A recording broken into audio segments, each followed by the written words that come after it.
کہ مرنے کی طرف دیکھ نہ جینے کی طرف دیکھ، جب چوٹ لگے دل پہ تو مدینے کی طرف دیکھ اپنا۔ عزیز دوستو، قرآن مجید فرقان حمید نے ارشاد فرمایا ہے کہ محمد الرسول اللہ، فرمایا محمد صلی اللہ تعالی علیہ وسلم اللہ کے رسول ہیں۔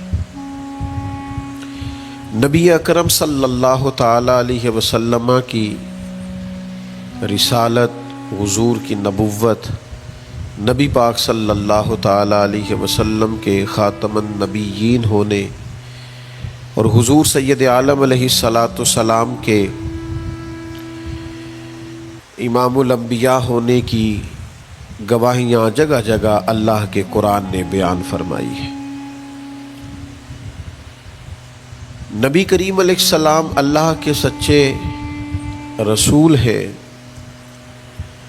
اس کے دلائل اتنے زیادہ روشن ہیں کہ وہ سورج سے بھی زیادہ روشنی دیتے ہیں، چاند سے بھی زیادہ تابناک ہیں۔ میرے بھائیوں، نبی پاک صلی اللہ تعالی علیہ وسلم کا وجود مسعود، جسم اقدس ایسا خوبصورت تھا، وہ خود اس بات کی دلیل تھا کہ یہ اللہ کے سچے رسول ہیں۔ ہمارے ہاں بہت سارے لوگ ہیں جو اکثر اس بات پر گفتگو کرتے ہیں کہ نبی پاک صلی اللہ تعالی علیہ وسلم کو اور تمام انبیاء کو اللہ تعالیٰ نے بشریت کا کالب عطا کیا، تو بھئی بالکل ٹھیک ہے۔ اعلیٰ حضرت رحمۃ اللہ علیہ نے لکھا ہے، حضور کی بشریت کا انکار کرنا تو کفر ہے۔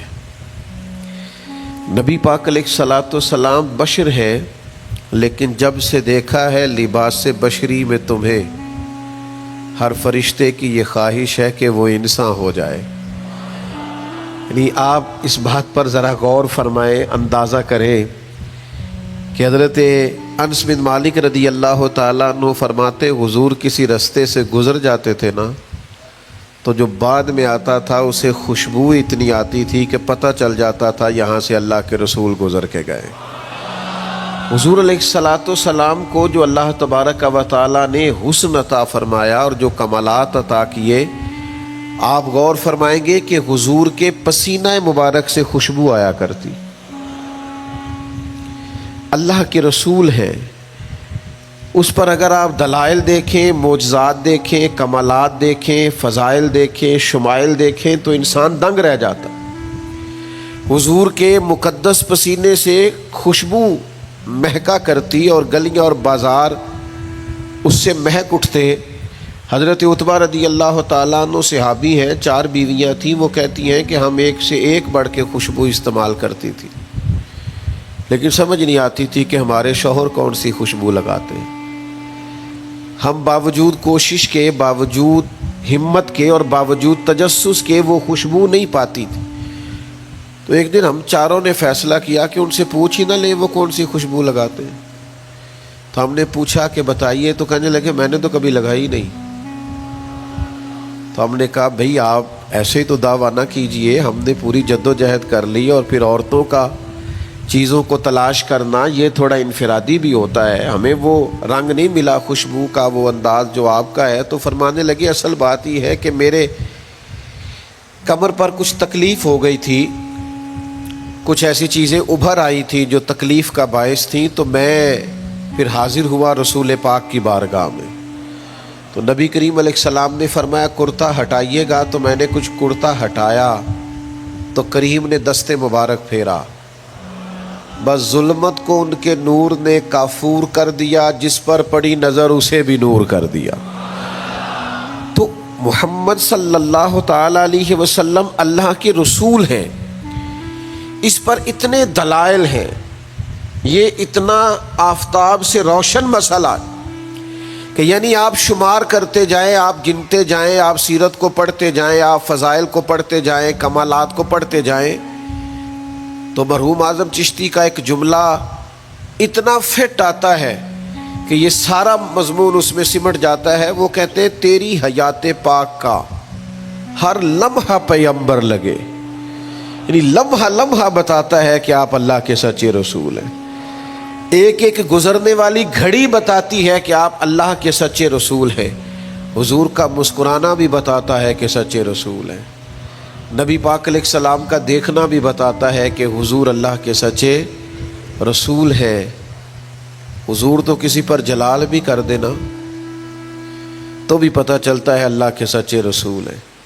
یعنی حضور علیہ الصلاۃ والسلام کھانا تناول فرمائیں یا آرام فرمائیں، آپ ذرا یہ انوکھا پن ملاحظہ فرمائیے گا، یہ انداز ذرا دیکھیے گا کہ ایک صحابی نے آ کے عرض کی یا رسول اللہ صلی اللہ تعالی علیہ وسلم میری بیٹی کی شادی ہے تو خوشبو کی بڑی ضرورت ہے، تو مہربانی فرمائیں کرم نوازی کریں. عرب شریف کے اندر خوشبو بڑی مہنگی ہوتی تھی، آج بھی وہاں خوشبو بڑی مہنگی ہے اور خوشبو کا استعمال بھی بہت زیادہ ہے. تو اس صحابی نے آ کے عرض کی یا رسول اللہ صلی اللہ تعالی علیہ وسلم خوشبو مل جائے، میری بیٹی کی شادی ہے. تو حضور علیہ السلام نے فرمایا ایک لکڑی لے آؤ اور ایک بوتل ایک شیشی لے آؤ. وہ لے کے آئے تو محبوب نے نا لکڑی کے ساتھ اپنا پسینہ تیری حیات پاک کا ہر لمحہ پیمبر لگے، حضور نے وہ پسینہ مبارک اتار کے اس شیشی میں ڈال دیا. فرمایا جا جا کے استعمال کر، اللہ تبارک و تعالی بہترین خوشبو عطا کرے گا. حضور علیہ الصلاۃ والسلام کا سارا وجود نور. یعنی ہمارے ہاں کسی آدمی کے منہ سے تھوک نکلے یا لعاب نکلے تو لوگ اس سے گھن محسوس کرتے ہیں، جگہ جگہ لکھا ہوتا ہے تھوکنا منع ہے. لیکن نبی کریم اگر لعاب دہن لگا دینا مولا علی کی آنکھوں پر تو شیر خدا فرماتے ہیں مجھے پہلے سے بھی زیادہ بہترین نظر آنا شروع ہو جاتا ہے. اللہ کے محبوب صلی اللہ تعالی علیہ وآلہ وسلم کے پورے وجود نور کو جیسے جیسے دیکھتے جائیں محسوس ہوتا ہے کہ تیری حیات پاک کا ہر لمحہ پیمبر لگے. حضرت عبداللہ ابن سلام رضی اللہ تعالیٰ عنہ فرماتے میں گفتگو کرنے آیا تھا، حضور علیہ الصلاۃ والسلام کے دین کے بارے میں کچھ معلومات کرنے آیا تھا، اور میں تورات کو پڑھنے والا تھا، اہل یہود کے علماء میں سے آپ کا شمار ہوتا تھا. اپنے کچھ لوگوں کے ساتھ آئے، فرماتے ہیں نبی کریم صلی اللہ تعالی علیہ وسلم اونٹنی پر تشریف فرما تھے اور صلہ رحمی کے متعلق کچھ گفتگو کر رہے تھے. میں نے حضور کی گفتگو سنی. محبوب کا لباس مبارک مہنگا نہیں ہوتا تھا پر نہایت ہی اجلا ہوتا تھا، نہایت سادہ ہوتا تھا، نہایت باکمال ہوتا تھا. فرماتے میں نے اونٹ پر بیٹھے ہوئے محبوب کے لباس کا، بات کرنے کا، نفاست کا، ہاتھ اٹھانے کا وہ انداز دیکھا، اور جھکی جھکی نظریں اور معصوم لہجہ اور گفتگو میں سلاست اور روانی اور ٹھہرے ٹھہرے جملے اور لفظوں کا وہ ایک خوبصورت ردھم. فرماتے ہیں وہ سارے انداز میں نے دیکھے تو میں جو بات کرنے آیا تھا مجھے بھول ہی گئی. لباں تے موراں لگیاں، بولن دی جاچ ہی بھول گئی، ایتھے زباناں تائیں کھولن دی جاچ بھول گئی. فرماتے ہیں میں کوئی بات ہی نہ کر سکا. جیسے ہی محبوب کے قریب گیا میں نے فوراً عرض کیا مجھے کلمہ پڑھا دے، میں مسلمان ہونا چاہتا ہوں. یہ آج جو لوگوں کی طبیعتیں الجھ سی گئی ہیں نا، آج یہ جو بے شمار باتیں، بے شمار گفتگو، سوشل میڈیا کا بے دریغ اور بے ہنگم استعمال اور ذہن کو ہر وقت تھکائے رکھنا اور طبیعت کو ہر وقت اوور تھنکنگ کرتے کرتے اپنے آپ کو پریشان کر دینا، یہ جو ساری بے چینی ہے، یہ جو سارا اضطراب ہے، یہ جو ساری ہماری طبیعتیں الجھ سی گئی ہیں. ہر آدمی کو دوسرا دشمن نظر آتا ہے اور ہر ایک کو دوسرا اپنا مخالف دکھائی دیتا ہے، اور معاشرے کے اندر بسنے والا ہر آدمی لالچی دکھائی دیتا ہے. محسوس ہوتا ہے سارے شہرت کے لیے لگے ہوئے ہیں، سارے اقتدار کی جنگ لڑ رہے. یہ جو ہماری ساری بدگمانیاں ہیں اس کی بنیادی وجہ یہ ہے کہ ہم ادھر ادھر تو کھول کے دیکھتے ہیں، اپنے محبوب کی بارگاہ کی طرف نہیں دیکھتے.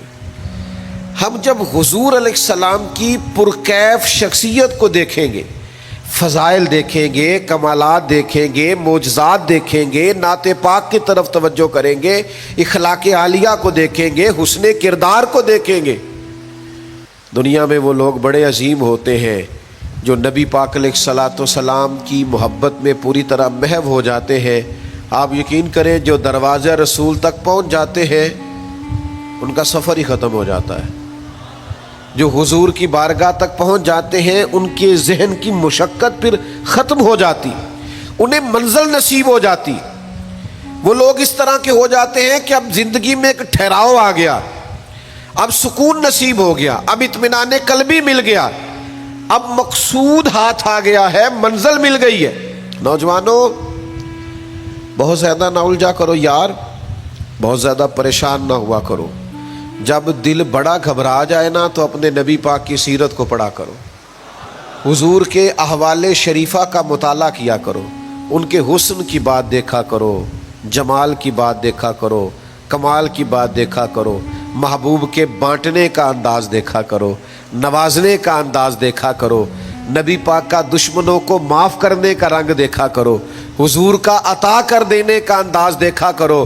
معاشرے میں، سوسائٹی میں ہر طرف بے راہ روی ہے، سارے دشمن ہیں، لیکن محبوب تبلیغ بھی اطمینان سے کرتے ہیں، ان کو دعوت توحید بھی مطمئن ہو کے دیتے ہیں، اور جب ان کے لیے دعا کرتے ہیں تو پھر بھی پوری دل جمی کے ساتھ دعا کرتے ہیں۔ یہ خاص ٹھہراؤ آپ کو حضور کی بارگاہ تک جانے میں ملے گا۔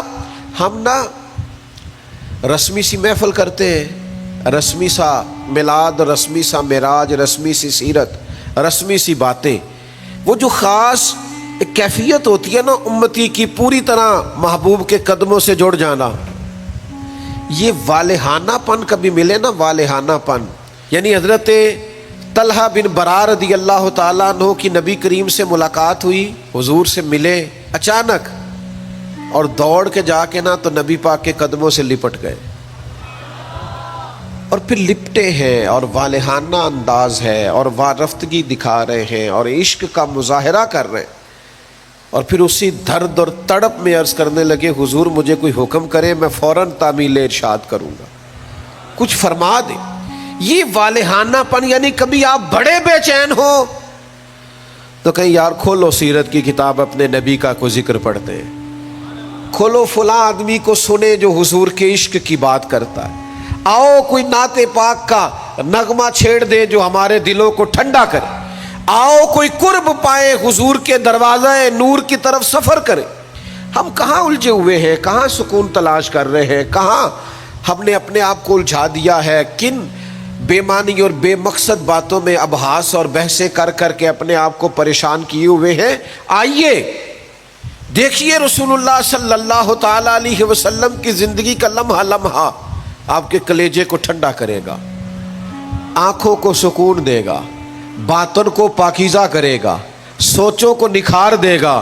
کہہ لینے دو مجھے یہ جملہ، حضور سے پیار کرو، جینے کا بھی مزہ آئے گا، مرنے کا بھی مزہ آئے گا، لطف نصیب ہو جائے گا، سرور نصیب ہو جائے گا، ایک کیف سا میسر آ جائے گا۔ حضور کی بارگاہ عالی مرتبت تک جڑو، نبی پاک علیہ الصلاۃ والسلام کے اخلاق عالیہ کو اپناؤ، کردار کو سمجھو، حسن تکلم کو سمجھو، نبی پاک علیہ السلام کی باتوں پر غور کرو۔ یقین کرو کبھی کبھی پڑھتے پڑھتے وجد ہو جاتا ہے، کبھی کبھی ان باتوں کو صرف مطالعہ کی نظر سے دیکھیں، سیکھنے کی نظر سے دیکھیں تو ایسے لگتا ہے کہ جیسے روح پرواز کرنے لگی۔ یہ اس طرح کے بھی کمالات ہوتے ہیں، یہ بھی رنگ ہوتا ہے، یہ بھی انداز ہوتا ہے، یہ بھی طور طریقے ہوتے ہیں۔ اور پھر حضور امی ہے، نبی کریم نے دنیا میں کسی استاد سے پڑھا نہیں، حضور سید عالم صلی اللہ تعالی علیہ وآلہ وسلم کسی مکتب میں نہیں گئے، حضور نے کسی مدرسے سے تعلیم نہیں پائی، لیکن جب حضور بات کرتے نا،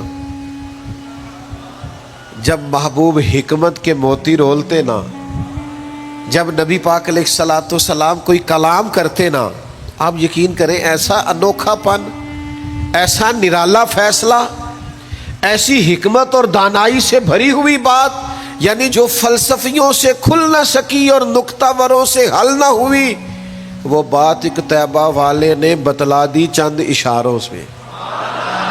حضور دو چار اشارے کرتے اور عقدے کھل جاتے. ایسی دانائی والی بات، ایسی قیمتی بات، ایسی انوکھی بات محبوب بیان کرتے. حضرت سعد بن عبادہ رضی اللہ تعالیٰ عنہ کے پاس نا فتح مکہ کے موقع پر جھنڈا تھا. وہ علم بردار تھے، جن کے پاس جھنڈا ہوتا تھا وہ آدمی سب سے آگے آگے ہوتا تھا. اب ایک وقت ایسا آیا کہ صورتحال اس طرح کی بن گئی کہ حضرت سعد بن عبادہ کو اس منصب سے ہٹایا جائے گا. بڑا مشکل فیصلہ ہے. انہوں نے کوئی ایسی معاذ اللہ غلطی بھی نہیں کی، لیکن حالات ایسے آ گئے ہیں کہ جناب سعد ابن عبادہ کو ہٹانا پڑے گا، ان سے جھنڈا لیا جائے گا. صحابہ بڑے پریشان ہیں کہ حساس آدمی ہے، ان کی خدمات بہت زیادہ ہیں، کس طرح ان کو ہٹائیں گے، کیا کریں گے. نبی کریم کی بارگاہ میں عرض گزار ہے، یا رسول اللہ کیسے ہٹائیں حضرت سعد ابن عبادہ کو، اور کیفیات اور حالات بھی ایسے ہیں کہ ہٹانا بھی پڑے گا. آج کل نا بہت سارے لوگ کام تو کرتے ہیں پر دانا نہیں ہوتے. جذباتی فیصلے، جذباتی باتیں، ایموشنل گفتگو، وقتی طور پر چیزوں کو بہتر کرنا، اور بس وقتی طور پر آج گزارا ہو کل دیکھی جائے گی، لیکن چیز کی گہرائی تک، اس کی اصل تک نہیں اترتے، اس کے سارے لوازمات کو نہیں دیکھتے، قبل از وقت منصوبہ بندی نہیں کرتے. ہمارا مزاج نہیں ہوتا، ہم ٹھہراؤ اپنی زندگی میں نہیں لاتے. نبی پاک چونکہ اللہ کے رسول ہیں، ہر لمحہ حضور کا پیغمبر لگتا ہے. اب حضرت سعد ابن عبادہ کو ہٹانا ہے اور ان کی جگہ کسی اور کو مقرر کرنا ہے، اور بندہ بھی بڑا حساس ہے اور بات بھی کوئی ایسی نہیں، تو کیا کریں. پتہ ہے نبی کریم علیہ السلام نے کیا کیا؟ حضور فرمانے لگے کوئی پریشانی نہیں، ہٹا دیتے سعد ابن عبادہ کو. حضور نے بلایا، فرمایا سعد میرا ارادہ بنا ہے کہ جھنڈا آپ سے لے لیا جائے. حضرت سعد ابن عبادہ نے ابھی گردن جھکائی تھی تو حضور فرمانے لگے میرا ارادہ ہے آپ سے لے کے آپ کے بیٹے کو دے دیا جائے. جو فلسفیوں سے کھل نہ سکا، جو نکتہ وروں سے حل نہ ہوا، وہ راز ایک طیبہ والوں نے بتلا دیا چند اشاروں میں. اور تیرے آگے ہے یوں دبے لچے فصحا عرب کے بڑے بڑے، کوئی جانے منہ میں زبان نہیں بلکہ جسم میں جان نہیں. ایسا کمال فیصلہ، ایسا انوکھا فیصلہ. اچھا جس فیصلے سے وہ پریشان ہو سکتے تھے نا کہ مجھے ہٹایا جا رہا ہے، جب انہیں پتہ چلا نا کہ میری جگہ پہ میرا بیٹا آ رہا ہے، وہ اتنا خوش اپنے جھنڈا اٹھانے پہ نہیں تھے جتنا اپنے بیٹے کے جھنڈا اٹھانے پہ راضی ہو گئے. ان کی طبیعت مچل گئی. نبی پاک صلی اللہ تعالی علیہ وسلم کے پیغمبر ہونے پر، نبی ہونے، ایسے دلائل، ایسے کم، آپ جس زاویے سے دیکھیں ششدر رہ جائے گی، حیران رہ جائیں گے، پیار ہو جائے گا.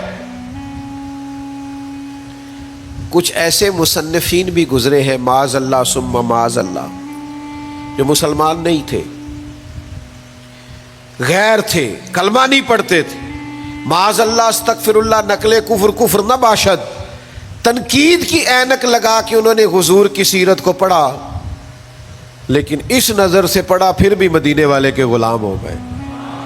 یہ کہنے پر مجبور ہو گئے کہ نہ بھائی ایسا کوئی محبوب کہیں ہوگا نہ کہیں ہے، بیٹھا ہے چٹائی پہ مگر عرش نشیں ہے.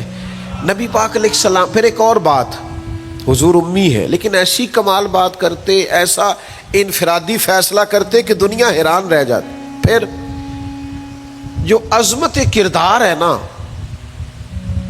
بلندی کردار، مجھ سے ناراض نہ ہوئیے گا،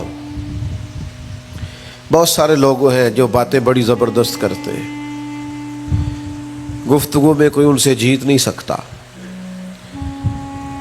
ان کا لب و لہجہ ایسا ہوتا ہے کہ شاید کسی بڑے سے بڑے عالم فاضل کو بھی بولنے نہ دے، لیکن عمل کی باری آتی ہے تو کمزور ہوتے ہیں. باتیں بیسیوں آتی ہیں، درجنوں آتی ہیں، نماز کا ٹائم ہوتا ہے تو بہانے بازی کرتے ہیں، وہ میرے کپڑے نہیں ٹھیک، بس دعا کرے انشاءاللہ شروع کر دوں گا، کہانیاں سناتے ہیں. کیوں اتنے بھولے بنتے ہیں؟ ہمیں سمجھ آتی ہے کہ آپ گفتار کے غازی ہیں، آپ باتوں میں صرف ساری چیزیں سیدھی رکھتے ہیں، آپ اس جگہ پہنچ ہی نہیں پا رہے. عمل، کردار، یہ بھی ایک مبلغ ہوتا ہے، آپ کا کردار بھی تبلیغ کرتا ہے، آپ کا لب و لہجہ بھی۔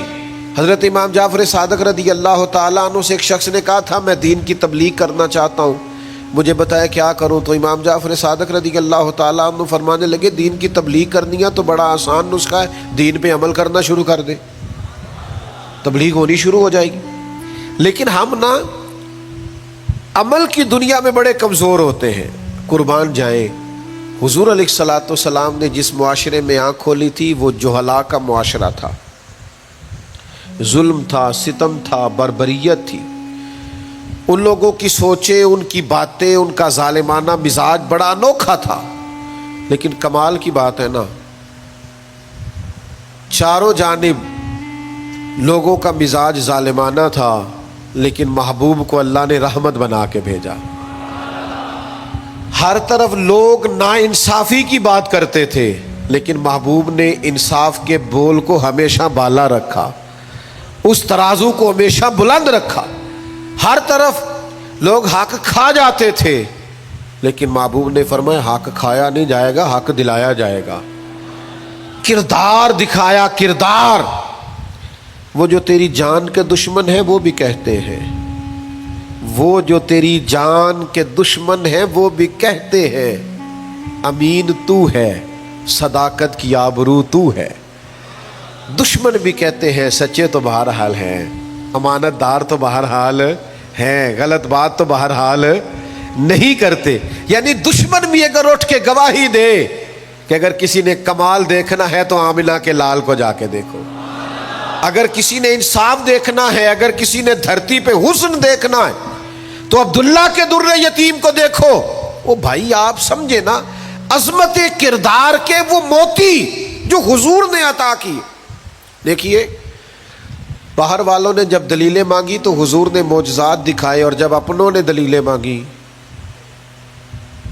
مکے والوں نے، قریش والوں نے، اپنے قبیلے والوں نے دلیل مانگی، آپ نبی ہیں تو دلیل کیا ہے؟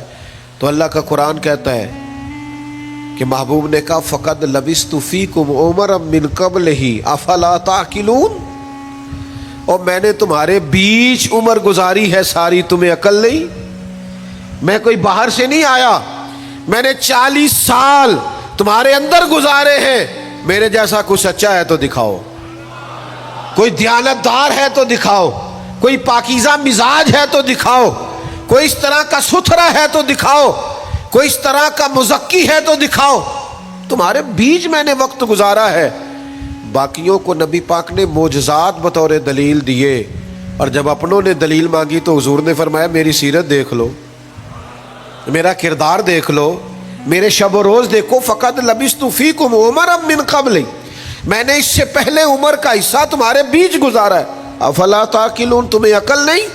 دوستو تھوڑا سا نا کردار پر بھی توجہ کرنی پڑے گی، اپنے آپ کو تھوڑا سا تبدیل کرنا پڑے گا۔ میں آپ کی خدمت میں عرض کروں، دولت سے لوگوں کو جیتا نہیں جا سکتا، دولت تو لوگوں کو لالچی بنا دیتی۔ آپ کسی کو پیسے دیں، 10,000 دیں، اگلی دفعہ وہ 25 مانگے گا، تو آپ 50 دیں، اگلی دفعہ 1,00,000 مانگے گا، اس کی بھوک تو بڑھتی ہے۔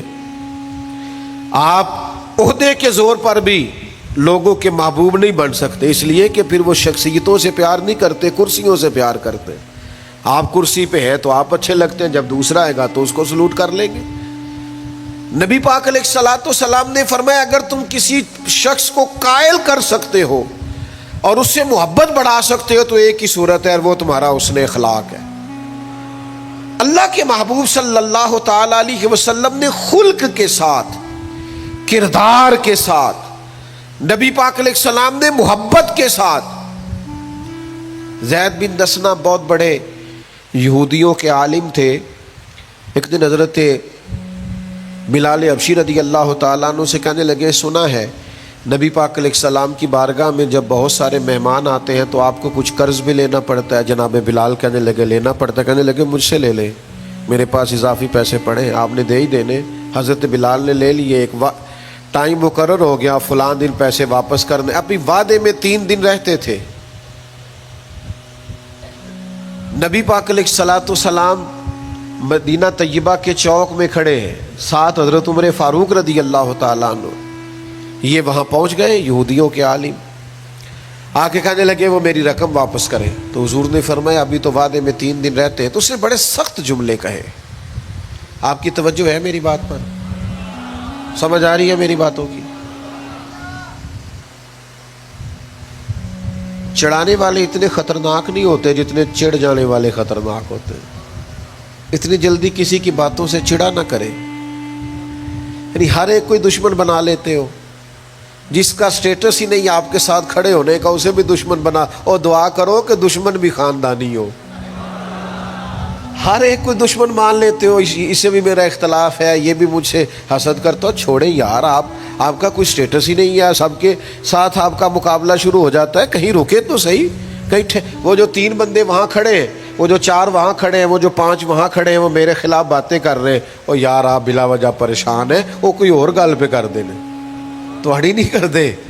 وہ کوئی بلا وجہ دشمن بنا لینا، چڑ جانا، ذرا سی بات پہ ڈسٹرب ہو جانا، بہت زیادہ پریشر اپنے ذہن پہ ڈالنا، اس سے بندہ کمزور پڑ جاتا ہے.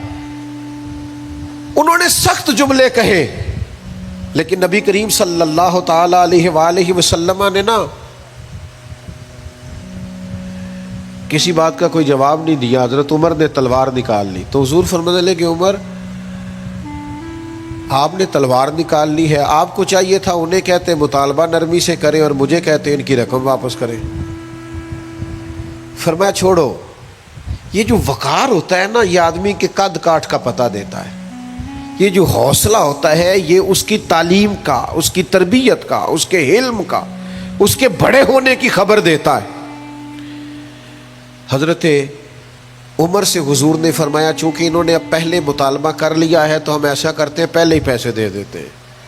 فرمایا آپ ان کو ساتھ لے جائیں، فلاں جگہ کھجوریں پڑی ہیں تول تول کے دے دیں، اور جب ان کا قرض پورا ہو جائے نا تو یہ جو آپ نے ان کو غصہ دلایا نا، تھوڑی کھجوریں زیادہ بھی دے دیجئے گا، تھوڑی مٹھائی بھی دے دینا، قربان جائیں. حضرت عمر رضی اللہ تعالیٰ عنہ فرماتے ہیں میں حضور کے حکم کا پابند تھا. میں ان کو ساتھ لے گیا اور لے جا کر کے کھجوریں تول تول کے دے رہا ہوا. مجھے ان پہ غصہ ہے، وہ مجھ سے ہلکی ہلکی باتیں کرنے لگ گئے حضور کے اخلاق کے بارے میں، نبی پاک کی بردباری کے بارے میں. تو مجھے جلال تھا، میں نے کہا تو کھجوریں لے، زیادہ باتیں نہ کر. میرا اپنا ایک خیال تھا کہ انہوں نے بڑے سخت جملے کہے ہیں. تو فرماتے انہوں نے میرا ہاتھ تھاما اور کہنے لگے عمر یار میرے اوپر جلدی نہ کر، میرے درد کو سمجھ. میں تورات کا عالم ہوں، میں نے اللہ کے آخری نبی کی جتنی نشانیاں تورات میں پڑھی ہیں ساری مدینے والے محبوب میں پائی جاتی ہیں.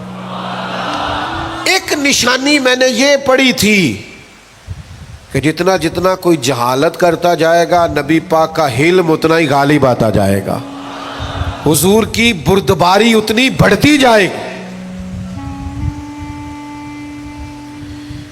تو میں نے نا جان بوجھ کے حضرت بلال کو پیسے دیے تھے، اور 3 دن پہلے میں نے واپسی کا مطالبہ بھی جان بوجھ کے کیا تھا. میں نبی کریم کا علم دیکھنا چاہ رہا تھا، میں وہ تورات کی نشانی دیکھنا چاہ رہا تھا، اور پھر میں نے سخت جملے بھی جان بوجھ کر کیے.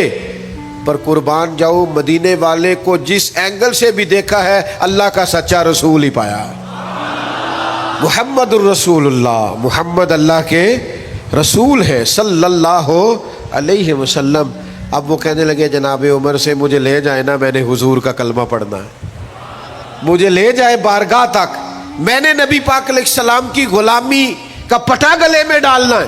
تو میرے بھائیوں نبی پاک علیہ السلام کی بارگاہ تک رسائی پائیے، حضور کی عالی مرتبت بارگاہ کی طرف اپنے آپ کو لے کر کے جائیے.